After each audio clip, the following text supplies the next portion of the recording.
Thanks, Mike. Hello, everyone. My name is Twomey, and welcome to the Political Desk. On January 21st of last year, the Supreme Court of the United States decided in a 5-4 decision that corporate funding of independent political broadcasts and candidate elections cannot be limited. This decision means that a corporation can spend as much money as they want on a political candidate with no consequence, essentially buying a political seat in the House or the Senate. Since the implementation of Citizens United versus Federal Election Commission, over $15.9 million have been used on liberal causes, such as campaign contributions, according to OpenSecrets.org. That's a lot of money, except when you find out that it's not a lot of money. In 2010, special interest groups spent over $120 million on conservative candidates. And how can you blame them?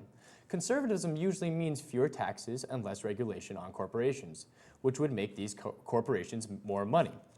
Donating to a political candidate isn't a political contribution, but rather a business investment. When there is less regulation and less taxes, the company makes more money. When there is more conservatives in government, they usually reduce taxes and regulation, and more conservatives in Congress usually means more Republicans in government. This is usually how the deal works out. Hey, if you get rid of unions, I'll give you $1 million for your campaign. Deal, I hate unions. Congratulations, Mr. Walker, you're the next governor of Wisconsin.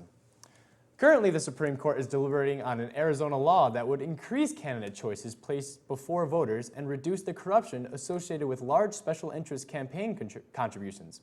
According to the LA Times, the Arizona law provides a lump sum to candidates who agree to accept public financing and abide by restrictions on fundraising and limits on how much they can give to their own campaigns. The amount is increased, however, when an opponent who doesn't accept public financing or independent groups supporting that candidate spend beyond that amount, meaning it publicly funds both candidates in an election. And when a candidate refuses public money for special interest money, it increases the amount of money for the candidate accepting public money, leveling the playing field for voters. Unfortunately for voters across this country, this law is most likely going to be deemed unconstitutional on the grounds of the First Amendment. The Arizona law almost levels the playing field when it comes to political campaigns. Unfortunately, we live in a society where the candidate who raises the most money is most likely going to win. And since Republicans raise a hell of a lot more money than Democrats, it's typically Republicans that win in swing districts. Corporate funding of a political campaign leads to corruption with how a politician votes and governs. Obama is just as guilty of this sin as anyone else. Obama received $500,000 in political campaign contributions from General Electric. The New York Times broke a story this week stating that General Electric not only pays no corporate taxes to the federal government, but actually got a $3.2 billion tax benefit. The conservative trickle-down economic theory would believe that because taxes are so low, actually negative 60%, then they should boost the economy by bringing more jobs into the U.S., right? Well, over the past year, GE has actually reduced its U.S. workforce in the United States by 20%, while increasing jobs overseas. Conservatives complain about corporate taxes being so high in this country, forcing corporations to do business elsewhere. If a corporation is getting $3.2 billion a year from the government and still shipping jobs overseas, doesn't that prove that lowering corporate tax rates has no impact on unemployment? And isn't it about time we raise corporate tax rates and close corporate tax loopholes and abandon this false notion of corporate taxes being too high? And not only does the government pay GE to bring jobs overseas, but Obama named General Electric CEO Jeffrey Immelt as the chair of the White House's new Council on Jobs and Competitiveness. Fox News wouldn't report on this story because they are a conservative think tank, and anything that's good for a corporation is good for Fox News. This is a job for liberal cable news channel MSNBC.